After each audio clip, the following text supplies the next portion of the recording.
Bismillahirrahmanirrahim. Assalamualaikum warahmatullahi wabarakatuh.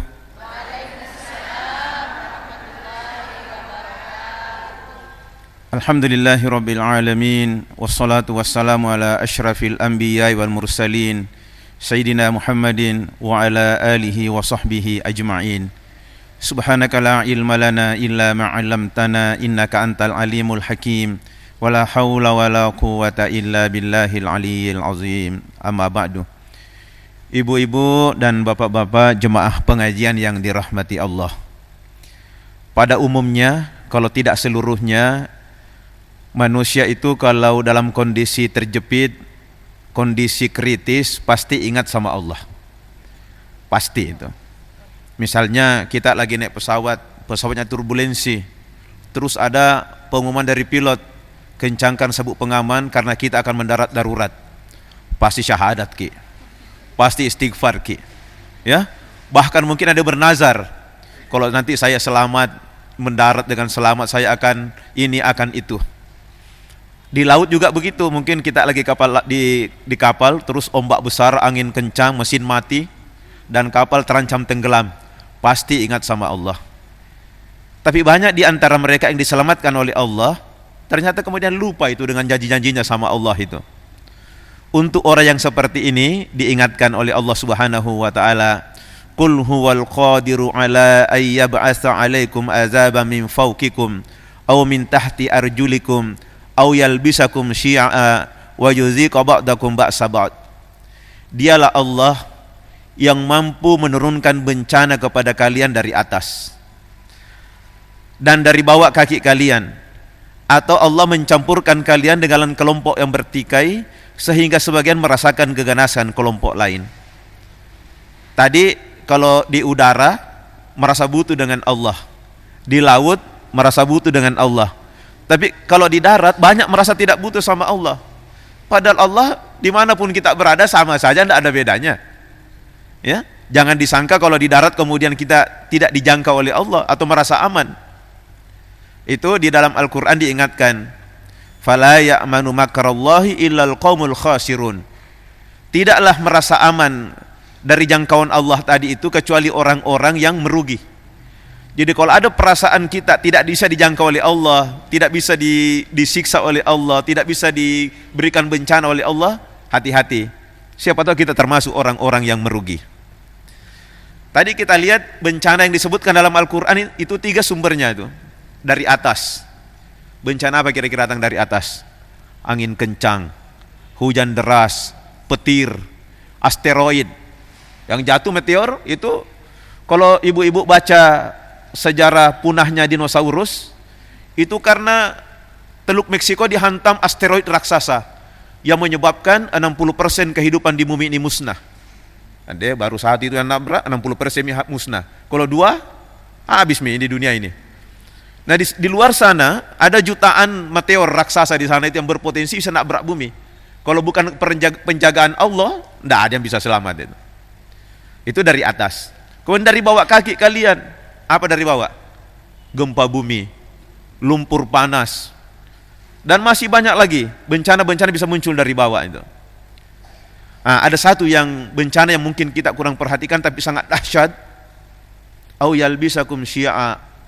Allah mencampurkan kita dengan kelompok-kelompok yang bertikai. Kerusuhan sosial, bencana kemanusiaan, itu lebih dahsyat dibandingkan bencana alam itu tadi. Kalau bencana alam mitigasinya biasa terukur. Tapi kalau bencana sosial, kerusuhan, misalnya dulu kita lihat di Ambon, di Poso, ya, perang saudara sekarang di Timur Tengah, itu susah terukur itu. Itu juga bencana dari Allah itu. Bencana. Nah, sekarang yang kita mau cari, bagaimana caranya supaya kita tidak terkena bencana. Tapi sebelum itu saya ingin mengingatkan dulu bahwa di dalam Al-Quran itu ada beberapa istilah yang digunakan untuk menyebut bencana itu atau musibah, ya. Yang pertama bala. Ini kan kita ada istilah tolak bala, gitu kan? Terutama ini di bulan Safar. Itu ada tradisi sebagian masyarakat kita mandi Safar. Tujuannya apa? Tolak bala, supaya tidak tertimpa oleh bala. Bala itu secara umum bermakna bencana yang murni datangnya dari Allah. Tidak ada campur tangan manusia di situ. Berbeda dengan istilah yang kedua, musibah. Kalau musibah, hal buruk yang menimpa diri kita, itu karena memang ada andil kita juga. Misalnya naik motor ke jili-jili. Tahu ke jili-jili? Apa itu ke jili-jili? Ugal-ugalan. Terus kecelakaan, itu musibah. Karena memang ada andilnya dia ke jili-jili tadi. Atau yang ketiga, fitnah. Tapi fitnah ini agak berbeda maknanya dalam bahasa Arab dengan bahasa Indonesia. Kalau dalam bahasa Indonesia, fitnah itu menceritakan kejelekan orang padahal itu tidak benar adanya. Itu fitnah namanya. Kalau benar adanya namanya gibah. Nah, gibah saja sudah berat hukumannya kan? Ayuhibbu ahadukum ayyakula lahma akhihi maita fakarihtumu. Itu dosanya menggibah orang sama dengan memakan bangkai. Yang dimakan bukan bangkai ayam, bukan bangkai kambing. Manusia mati yang dia makan itu. Pasti kita ngeri kan? Tapi pernah lakukan? Pernah? Mudah-mudahan tidak sering. Itu tadi kalau benar. Benar saja itu sudah berat dosanya, apalagi tidak benar. Kalau tidak benar namanya buhtan. Orang Indonesia bilang fitnah. Tapi fitnah di sini yang saya maksud bukan itu. Fitnah di sini adalah hal buruk yang menimpa diri kita itu karena perbuatan orang lain. Tadi kita sudah naik motor hati-hati, sudah lengkap helmnya, motor ditabrak dari belakang. Itu bukan musibah itu. Itu namanya kalau istilah Al-Qur'an fitnah. Hal buruk yang menimpa diri kita akibat perbuatan orang lain. Ya? Di dalam Al-Qur'an disebutkan wattaqu fitnatan la tusibannal ladzina zalamu minkum khassah. Takutlah kalian kepada satu fitnah. Itu bencana yang kalau turun bukan hanya menimpa pelakunya saja, tapi umum dia, hantam semua, orang baik orang buruk, kena semua itu. Nanti kita bahas pentingnya amar ma'ruf nahi mungkar. Tidak boleh kita mengatakan yang penting bukan ji saya, yang penting saya tidak ikut ji. Hati-hati ki. Kalau kemaksiatan itu merajalela, bencana Allah turun itu tidak pilih-pilih. Ini jangan kena, ini orang baik, ini orang jahat, ini kasih kena. Tidak bisa, merata itu. Makanya kita tidak boleh membiarkan kemaksiatan, kerusakan di muka bumi. Itu harus ditegakkan amar ma'ruf nahi mungkar, karena ada tadi namanya fitnah itu. Oke. Yang keempat ada namanya azab, siksaan. Tapi menurut riwayat dari Aisyah radhiyallahu anha, Rasulullah SAW pernah menjelaskan kepada beliau bahwa orang beriman itu tidak diazab di dunia, nanti di akhirat pi. Berarti kita ini orang-orang beriman di dunia ini, kalau ada hal buruk menimpa diri kita, itu salah satu dari dua, mungkin cobaan atau teguran. Bagaimana membedakannya? Dari kondisi kita. Kalau kita dalam kondisi taat, kondisi takwa, terus kena sesuatu yang buruk, berarti ini adalah ujian. Ujian tujuannya untuk apa? Naik kelas. Jadi Allah ingin kita ini naik kelas. Jadi jangan juga gembira kalau tidak pernah susah. Siapa tahu tidak pernah naik kelas, SD terus. Tidak pernah tamat-tamat. Orang-orang beriman itu banyak diberikan ujian. Kalau tidak langsung kepada dirinya, kepada istrinya, kepada anaknya. Itu langsung atau tidak langsung, tapi itu akan berlangsung terus karena Allah tidak ingin hamba ini membawa dosa ke akhirat. Jadi Allah nanti ingin membersihkan orang tersebut dengan itu tadi, kesulitan-kesulitan. Makanya kalau kita tertimpa kesulitan, perbanyak istighfar. Karena dengan istighfar itu dipercepat ya. Oke, sekarang kita lihat istilah di masyarakat yang namanya tolak bala. Padahal yang dimaksud tadi tolak bala bukan hanya bala, tapi juga musibah, juga fitnah dan azab tadi. Yang pertama tentu saja kita memperhatikan hukum alam atau hukum kausalitas sunnatullah yang berlaku di alam ini. Contoh, kalau hutan dibabat habis di pegunungan, datang hujan keras, apa yang terjadi? Banjir, longsor. Itu hukum kausalitas. Makanya supaya tidak terjadi, jangan dibabat habis itu hutan. Kalau tebang 1, tanam 10. Itu kan hukum kausalitas namanya. Kita naik kendaraan. Saya biasa kalau mau ke daerah, saya ke bengkel dulu, servis, diukur tekanan ban, diperiksa semua rem, fungsi-fungsi. Itu usaha manusiawi. Itu bagian dari Kita harus berusaha dulu. Nanti kemudian kita serahkan kepada Allah. Bukan berarti sudah diservis, sudah fungsi bagus, terus tidak celaka. Bukan jaminan. Tapi kita harus berusaha dulu. Nanti setelah itu baru kita berserah diri kepada Allah Subhanahu wa taala. Tidak boleh mengatakan, yang penting saya tawakal kepada Allah. Kan ada pernah sahabat yang ditegur karena dia datang ke masjid pakai unta. Turun dari untanya langsung masuk masjid. Nabi bilang, untamu. Apa dia bilang? Tawakkaltu 'ala Allah. Saya berserah diri kepada Allah. Nabi bilang, ikat dulu. Ikat dulu baru tawakal. Jangan belum berusaha sudah bilang tawakal. Berusaha dulu baru tawakal kepada Allah. Maka yang pertama kita harus perhatikan adalah itu tadi, ikhtiar atau usaha kita. Itu berkaitan dengan hukum alam atau sunnatullah tadi. Oke. Ini yang pertama. Yang kedua, memperhatikan ini keimanan dan ketakwaan kita. Karena Allah sudah berjanji dan Allah tidak pernah menyalahi janjinya. Walau anna ahlal qura amanu wattaqau lafatahna alaihim barakatim minas sama'i wal ard. Jika seandainya sebuah negeri itu penduduknya betul-betul beriman, betul-betul bertakwa, pasti kami bukakan pintu-pintu berkah dari langit dan pintu-pintu berkah dari bumi. Melimpah itu. Dalam ayat lain dikatakan la akalu min fawqihim wa min tahti arjulihim. Pasti mereka bisa makan dari atas dari bawah. Saking banyaknya itu rezeki itu melimpah itu. Kalau kita betul-betul beriman, betul-betul bertakwa. Sekarang pertanyaannya, apakah kita sudah betul-betul beriman? Coba kita lihat tanda-tanda orang beriman. Kalau yang dimaksud orang beriman yang sudah mengucapkan 2 kalimat syahadat, kita beriman semua. Karena kita sudah lancar syahadatnya semua. Tapi kalau orang yang beriman yang dimaksud di sini adalah sesuai dengan ciri-ciri yang disebutkan dalam Al-Quran, ini yang perlu kita evaluasi. Contoh,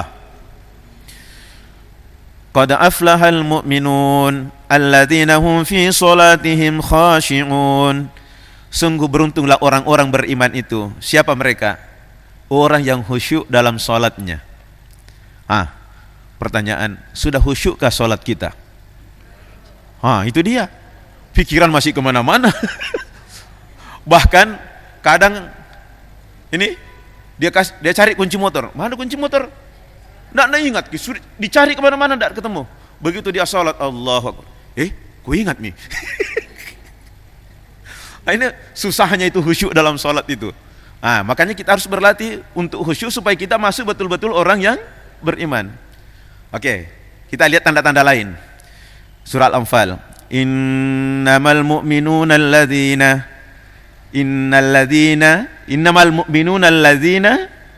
idza dzukirallahu wajilat qulubuhum. Sesungguhnya orang-orang beriman itu adalah orang yang apabila disebutkan nama Allah bergetar hatinya. Tadi Asmaul Husna, salawat, ada enggak getaran di hati itu? Jujur kadang ada, kadang tidak ada. Tapi lebih banyak tidak adanya. Padahal itu tanda-tanda orang beriman, bergetar hatinya ketika disebutkan nama Allah. Ini susah juga ini. Justru sebaliknya, ketika Allah menyebutkan tanda-tanda munafik, kok ada sama kita? Ibu, tanda-tanda munafik ada berapa? 3 yang dihafal, yang dari hadis ya. Idza haddatsa kadzaba, kalau bicara bohong. Wa idza wa'ada akhlafa, kalau berjanji menyalahi janjinya. Yang ketiga, wa idza tumina khana, kalau diberi amanah dia khianat. Itu dalam hadis. Dalam Al-Quran juga ada. Innal munafiqina yukhadi'una Allah wa huwa khadi'uhum. Sesungguhnya orang-orang munafik itu ingin menipu Allah, tapi mereka lah sendiri yang tertipu. Allah menyebut tanda-tandanya. Wa idza qamu ila sholati qamu kusala. Apabila mereka berdiri untuk salat, mereka berdiri dengan penuh kemalasan. Salat dia tapi perasaannya berat sekali. Coba evaluasi diri, tidak usah evaluasi orang, diri sendiri. Kalau tiba waktu salat, ringan apa berat ya? Ada biasa ibu-ibu mendengar azan di masjid, apa nakana? Asar miseng. Maghrib miseng. Itu kan bukan ucapan orang beriman itu, karena menganggap salat itu sebagai beban, jangkik seperti itu, tidak boleh itu. Makanya tadi kita tingkatkan kualitas iman dan takwa kita. Kemudian yang ketiga, tadi yang pertama apa Bu? Memperhatikan hukum alam atau sunnatullah, usaha maksimal. Yang kedua, ini tadi memperbaiki iman dan takwa. Yang ketiga, untuk tolak bala, memperbanyak istighfar dan membanyak salawat kepada Rasulullah sallallahu alaihi wasallam. Pernah orang-orang kafir menantang Rasulullah. Kalau memang Al-Qur'an itu benar kata mereka, turunkan hujan batu ke sini. Tapi Nabi tidak menjawab. Justru Allah yang menjawab. Ya? Allah menjawab, "Wa ma kana Allahu liyu'azzibahum wa anta fihim." Allah tidak akan menurunkan bencana kepada mereka selama engkau Muhammad masih berada di tengah-tengah mereka. Yang jadi persoalan, kita ini tidak bersama lagi dengan Nabi. Nabi sudah wafat. Tapi oleh para ulama dikatakan, walaupun secara fisik Nabi sudah wafat, tetapi kalau kita banyak membaca salawat kepada beliau dan menghidupkan sunnah-sunnahnya seperti salat berjamaah, memperbaiki silaturahim, rajin bersedekah, rajin berbagi, itu sunnah Nabi semua, maka itu seakan-akan Nabi masih berada di tengah-tengah kita. Makanya tadi saya katakan perbanyak salawat kepada Rasulullah SAW, karena itu menjadi tolak bala tadi. Kalau kita banyak membaca salawat, dijauhkan dari bencana-bencana tadi. Lanjutan ayat itu mengatakan, "Wa ma kana Allahu mu'azzibahum wa hum yastaghfirun." Allah tidak akan menyiksa mereka, tidak akan menurunkan bencana kepada mereka selama mereka masih beristighfar. Jadi Bapak Ibu, banyak-banyak istighfar, terutama jelang subuh. Jadi kalau sudah meki tahajud, sudah witir sambil menunggu subuh, itu perbanyak istighfarnya. Oh, kalau yang lebih bagus lagi ditambah itu, yang subhanallah bihamdi. Subhanallah bihamdihi, subhanallahil azim, astaghfirullah wa atubu ilaik. Subhanallah bihamdihi, subhanallahil azim, astaghfirullah wa atubu ilaik. Minimal 100. Di samping dosa-dosa kita diampuni oleh Allah, itu dalam keterangan ulama saya baca itu akan menjadi magnet rezeki. Jadi dunia itu akan tertarik itu. Jadi kita tidak setengah mati mengejar dunia, tapi dunia yang ikut kepada kita. Dengan zikir tadi, subhanallah wa bihamdihi, subhanallahil azim, astaghfirullah wa atubu ilaik. Itu zikir banyak-banyak ya. Kemudian ada doa-doa perlindungan. Misalnya dulu waktu Covid, masih ingat doanya waktu Covid dulu, waktu kita salat subuh, kunut, Allahumma adfa'annal ghala wal bala wal waba. Ya Allah, tolaklah dari kami segala keburukan, segala bencana, segala penyakit. Itu kan doa itu. Doa tolak bala.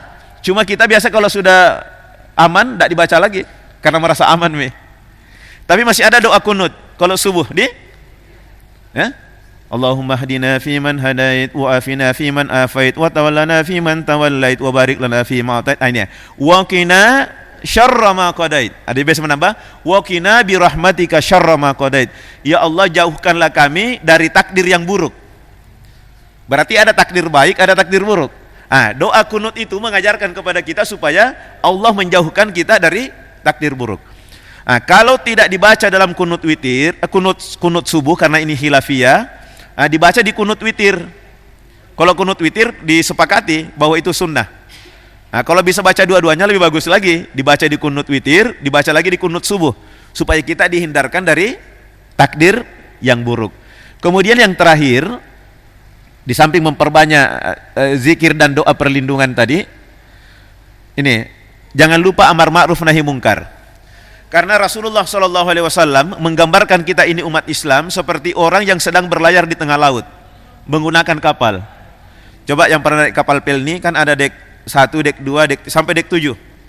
Penumpang itu ada di dek 3, 4, 5. Penumpang dek bawah itu kalau mau ngambil air harus naik ke dek 4.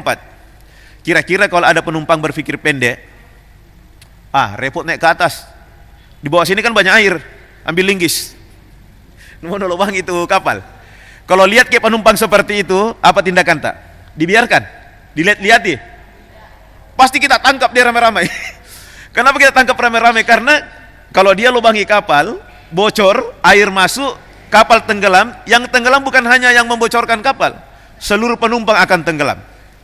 Dalam kehidupan masyarakat juga begitu. Kalau ada kemungkaran, tidak boleh kita biarkan. Karena kalau kemungkaran itu merajalela, terus kita bilang yang penting bukan saya. Terus azab Allah turun, itu merata.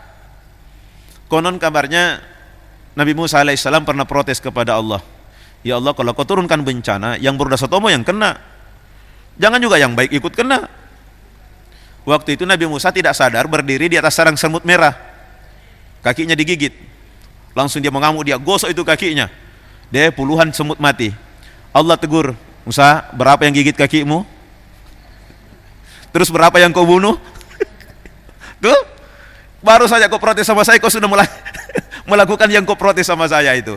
Itu juga bencana kalau datang begitu.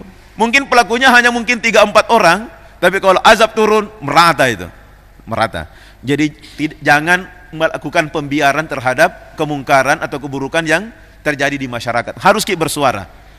Kalau tidak mampu menegur langsung, lapor sama polisi, aparat, ya. Tegur itu supaya tidak menjadi penyebab turunnya bencana yang tadi disebutkan bahwa itu adalah fitnah, perbuatan orang lain yang berakibat kepada kita. Sekira begitu. Bisa diulangi yang pertama tadi?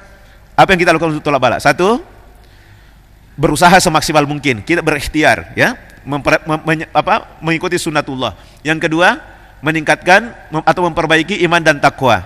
Yang ketiga, banyak membaca salawat kepada Rasulullah dan banyak istighfar, terutama sebelum subuh. Kemudian memperbanyak doa-doa perlindungan, seperti tadi kunut, doa tolak bala. Kemudian yang kelima, amar ma'ruf nahi mungkar. Inilah tolak bala yang syar'i, dapat pahala, dijauhkan dari bencana. Jangan justru tolak bala tapi justru melakukan kemusyrikan, melakukan persembahan. Dia sembeli ayam untuk pohon besar dan sebagainya. Justru mengundang bala itu, mengundang bencana itu, imannya habis karena melakukan dosa kemusyrikan. Lain asyrakta la yahbatanna amaluk. Jika engkau melakukan perbuatan syirik, hancurlah seluruh amalmu. Maka disinilah perlu kita menjaga itu. Tolak bala yang kita lakukan adalah tolak bala yang sesuai dengan Al-Quran dan As-Sunnah. Jangan melakukan tolak bala yang justru mengundang kemusyrikan, yang menyebabkan iman kita rusak, kita rugi dunia akhirat. Sekiranya begitu Bapak Ibu, mudah-mudahan bermanfaat. Wallahu a'lam bishawab. Subhanakallahumma bihamdika nashhadu an la ilaha illa anta nastaghfiruka wa natubu ilaik. Wassalamualaikum warahmatullahi wabarakatuh.